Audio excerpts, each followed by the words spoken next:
Imini yesabatha ibenhle kwabangcwele. Ihlosa lenkonzo sithi inkinga yokungaqondi ngesimo semimoya. Incwadi kaJohane 5 verse 28 to 29. Ningamangali ngalokho ngokuba isikhathi siyeza lapho bonke abasemathuneni bayakulizwa izwi layo. Abenze okulungileyo baphumele ekuvukeni kokuphila. Abenze okubi ekuvukeni kokulahlwa. Amen. Ziningi izimfundiso zabantu ngemimoya, ikakhulukazi imimoya yabantu asebafa. Kodwa iningi lalezi izimfundiso ziyaziphambane nalezo esizifundiswa ngabaprofeti bakaJehova. Kule ntshumayelo uYeshua uyachaza ukuthi uma sesifile ngenyama, umoya wethu uyavuka bese wehlulelwa. Abanye baye ezulwini, abanye baye ekulahlweni. Ngokwale mfundiso kaYeshua kuyacaca ukuthi umuntu akasiyo lenyama esiyibonayo, kodwa umuntu ungumoya.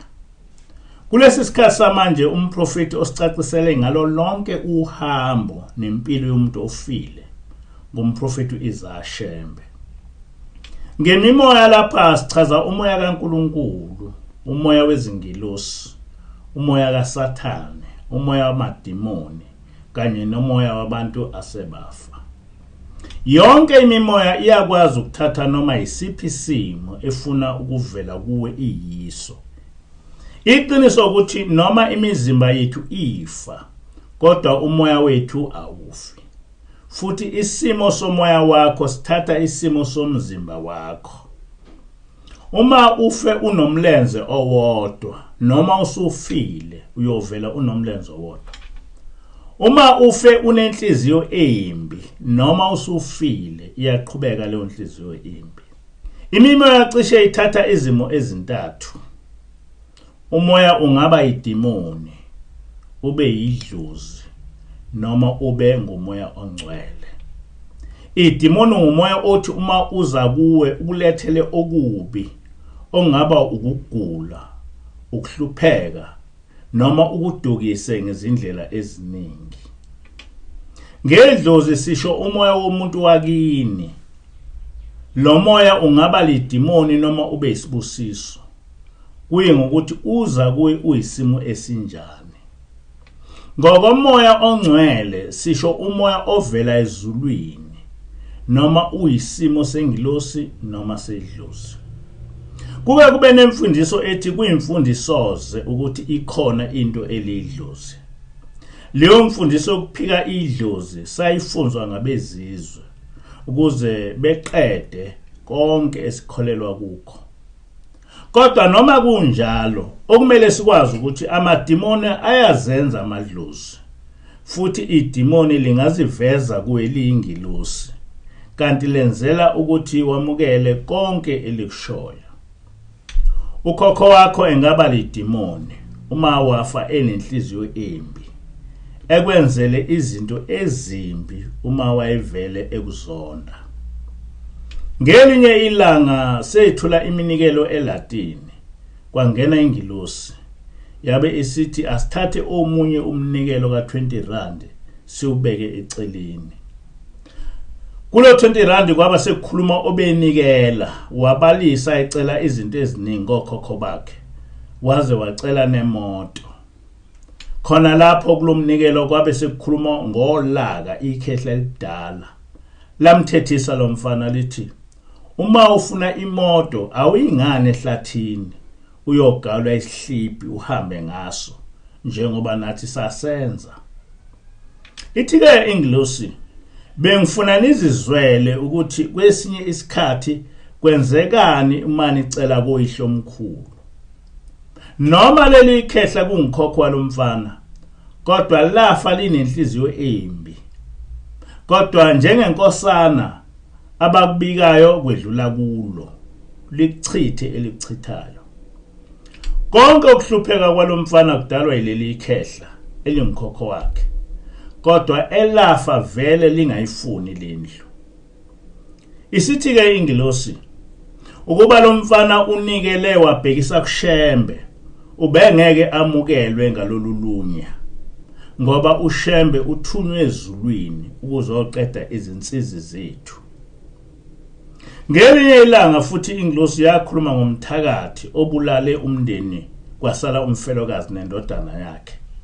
Kodwa nalomthakathi wagcina ngokufa. Lo mthakathi esefile kwaphela kuhlupheka kulomfelokazi. Wabe sakha umuzi omkhulu nendodana yakhe. Kwase kufika ababonayo sebethi njengoba esakhela umuzi akangenisa abadala. Lo mfelokazi wawenza lo msebenzi wongenisa abadala. Kodwa ngakusasa kwasa kufe yena. Ithiye ingilosi lo mfelokazi ubulawe yilomthakathi omlande emathuneni. uNkulunkulu owayesemvikele kuye esaphila. Umbulale esengumoya. Lo mfelokazi ulande isitha sakhe sesifile. Angazi ukuthi lo mthakathi uzomenza njani lo mfana osasele. Uma naye engambulalanga kodwa usiyoze afe ehlupheka ngoba lo mthakathi usengenisiwe kulomuzi. Lesi sifundo sokuthi akusiwo amadimoni kuphela angakubhubhisa. Nomuntu womndeni ofe engumthakathi esefile uyaba ngumoya omubi akubulale noma akwehlisele noma yini embi. Yikho ke ebandleni lamaNazaretha kungemukelekile ukwenza umsebenzi ongenisa abadala ngoba okokuqala kuphambene nomthetho kaNkulunkulu. Okwesibili kuyingozi nasempilweni yakho. uShembe wathi thina amaNazaretha sokukhumbula okhokho bethu ngokubanikelela. Ngoba uma sibanikelela okokuqala sigcina umthetho kaNkulunkulu. Okwesibili siziphephisa kumadimoni nakubathakathi. Umnikelo uqale wedlule kuNkulunkulu ngaphambi kokuba uye konikelelwayo. Ukukhumbula abakini ukubanikelela kuvimba konke ububi obungavela ngoba umnikelo wakho uqale wabusiswa nguNkulunkulu. Imisebenzi eminingi yangamelwa imimoya eyabe izenza obabamkhulu kanti akusibona. Umoya uqhamuke ungubaba wakho ohluphekile ecela ukuba umenzele umsebenzi othile. Uthi uyamenzela kuvele konakale konke obuthi uyakwenza. Okunye kufa akudalwa imimoya emibi kodwa kudalwa ngabathakathi bomndeni abakucopha ngokuthi mhla uhlabile wachitha igazi lesilwane bese kuvela umkhokha okubhubhisa ngezindlela eziningi. Ithiye ingilosi abathakathi bayakwazi ukuthi uyihlo esefile bamthwebule bamenze umkhovu wabo basebenzise umoya wakhe ukubhubhisa umuzi wakho. Naye ayikho into ongayenza ngoba usuke esengumkhovu walomthakathi esethunywa njengesigqila. Umoya ongeke umthakathi akwazi ukuthwebula umoya ofe ungaphansi kwaNkulunkulu. Ngoba umthakathi noma umoya omubi awunamandla okunqoba umuntu othe esesemhlabeni wazifihla kuJehova. Ngakho ke lesi simo ungasivika ngokuthi wena ongumNazaretha umndeni wakini ungagcini ngokunikelela kodwa wena ubuye ubhajatiselwe wona. Ngokwenze njalo ezulwini kokhishwa izingilosi ezoqoqa lo mndeni wakho ziwufake ezulwini. AbaseKorinte besibili isahluko 15 verse 29. Iningi labantu asebafa basosizini olukhulu futhi abakho abantu abangabakhipha kulolu sizi ngaphandle kwethu esisesekukhanyeni. Ngo-1927 uShembe eShumala wakhuluma lamazwi ukube abantu bebazi bebeyobuthana kanye nathi ekuphakameni sikhalele abasekufeni ngoba basosizini. Besizonxusa ukuba bagezwe bathethelelwe izono zabo bangeniswe emzini oyingcwele. Uma ufe ngokuzibulala noma usufile intambo iyohlala isentanyeni yakho. ube kulobo buhlungu owakuzwa mhla uzikinya ngentambo. Ngo-2007 sahlala efletini eThekwini. Sithe sizwa kwase kunephunga elixakile lamangcolo lapha efletini. Sithe sakhungathekile ukuthi lamangcolo avelaphi. Sezwa sekukhala itoilet. Kwase kuyacaca ukuthi asodwa lapha kodwa kunomoya ehleni nawo. Kuthe sesinovalo lwasisimo kwase kufika ingilosi isithi yebo ukhona umoya enhleni nawo kodwa akusiwo umoya omubi. Lo moya nguyihlo omkhulu owafa ngokuzibulala esemncane. Emndenini wakini bacabanga ukuthi wabhungukela eGoli kanti cha, wacasulwa yinto ethile wabe esengena ehlathini ezibulala kodwa wagcina engatholwanga umuntu. Nami ke ngangiyazi indaba lomkhulu okwacatshwa ngokuthi wabhungukela eGoli. Ithi-ke ingilosi, leli phunga lamangcolo enilizwayo kuseyilawo mangcolo umkhulu wakho owasithela ngawo mhla epaquziswa ukuklinywa intambo.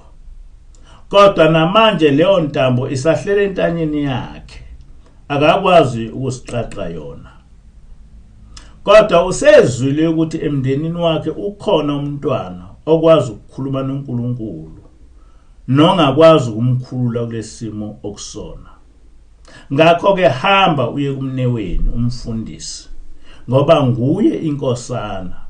Uma emthethelela uyobe lomkhulu usethethelelwe ngumndeni. Wena komele umnikelele, umcelele intethelelo uNkulunkulu ukuze aphume kulolu sizi umngenise ezulwini. Ngaya kumnewethu wakwenza lokho esikufundiswe ingilosi. Nami ngamnikelela ngimcelela intethelelo. Wabe lo moya usuyanyamalala. Njengoba esho ubaba mkhulu, sinomsebenzi omkhulu ukuthi okhokho bethu esebedlule emhlabeni silwele ukubakhulula osizi nabakulo. Ngokwenze njalo sizikhulula thina. Ngelinye ilanga umvangeli umdluli uthi kwafika umuntu kuye. Wathi usekwenze konke ongakwenza kodwa akulungi lutho. Uthi umvangeli ngase ngithi ake ulinde izinsuku ezisikhombisa ubone ukuthi imbangela yalolu sizi ayizukuvela yini. Uthi emva kwezinsuku ezisikhombisa lo muntu weza kuye wabe esethi ngithe ngilele ngasithola sengikakwe izinsizwa ezisithupha zigxiza igazi zihlomile kwaba sengathi zifuna ukungigwaza. Kuthe ngisazibuzwa ukuthi ngenzeni, enye yabe isiza kimi ifike ithi asizile ukulwa nawe kodwa thina singokhokho bakho safa silwa namanje sisalwa sesilwa noma singathandi. Manje nina senakholwa nasenikhohlwa yithi niyabusa. Anicabange ngathi thina esilokhu sahlala sisezimpini. Konke lokhu kuhlupheka kwakho kudalwa yithi. Sifuna usikhulule kulempi esilokhu sayilwa. Ngokwalulekwa ngumdluli lo muntu wabanikelela okhokho bakhe kwase kuyanqamuka lokhu kuhlupheka. Ekuqaleni sithe umuntu isimo ofa ekuso asuki kuye size sesuswe ngabasemhlabeni. Uthi-ke ubaba mkhulu ekufikeni kwethu kulomhlaba kwaba ukuzovusa okhokho benu abalele othulini lomhlaba. Sabezwa behlabelela bethi deda singene simkhonze uJehova sasivalelwe namhlavuliwa amasango. Lamakhehla ayijabulela ukufika komprofeti wabo ozobakhipha osizini abakulo abangenise ezulwini. Nempela ekufikeni kwababa mkhulu wasikisa izingoma nezaga zempi. Wasenzela amahawu amancane ngawo esisinela uJehova. Waqamba amahubo adumisa uJehova nezaga esizihayayo kwaba ngizokudumisa uJehova. Lokho okwakwenziwa uShembe kithi esesemhlabeni kwakungukulamula impi yabasemathuneni ebephuca izikhali, kodwa konke ekwenzwa ngabaphilayo. Angazi kodwa ukuthi ngokosiko abantu abafebelwa balanyulwa kanjani. Ngake ngaba imantshi kwesinye isifunda esahlala sinezimpi zesigodi. Amakhosikazi nabantwana belala emahlathini sekuvalweni ezikole. Kwenziwa umkhosi omkhulu, kwahlatshwa izinkomo, kuthiwa kwephucwa izikhali, amabutho afela ezimpini kuze kuphele lezimpi. Kulo mcimbi kweza amabutho ehlome ngezikhali ehaya amahubo ezimpi, kodwa lokhu kulwa kwezigodi akunqamukanga kuze kube namuhla. Ngase ngizibuza ukuthi ukuza kwamabutho ehlomile ehuba amahubo nezaga zezimpi, abasemoyeni ubatshela kanjani ukuthi impi ayisekho, useza kubo, usesesimeni saleyo mpi abafa bekuyo? Kodwa uma lo mkhuleko ungaphathwa inhlalisuthu yebandla lamaNazaretha, iza ivunule ngemvunulo yesiZulu nesici sesiZulu njengabo, kodwa bephethe amahawu amancane besinela uJehova bethi, mdedele angene, wona nguZulu, inzalo kaDingana nosenza ngakhona. Deda singene simkhonze uJehova, sasivalelwe, namhla vuliwe amasango. Livulwe ngubani? Ubani ovulelele isango wemkhululi walezo ziboshwa? Abasemoyeni bobonela kithi ukuthi kusho ukuthini ukulahla izikhali bese amahawu siwasebenzisa ukusinela uJehova. NjengakuNehemiya 9, kungakuhle kube ingonyama engamela lomkhuleko. Okhokho bayo nesizwe sonke isicelele kuJehova intethelelo ngomkhokha ukuhlala esibulalana sodwa. Ngokwenze njalo izimpi nokubulalana kwamaZulu kunganqamuka ngaso leso sikhathi. Inkosi busise enikuzwile. Le ntshumayelo iyatholakala kuFacebook no YouTube othi Rempanza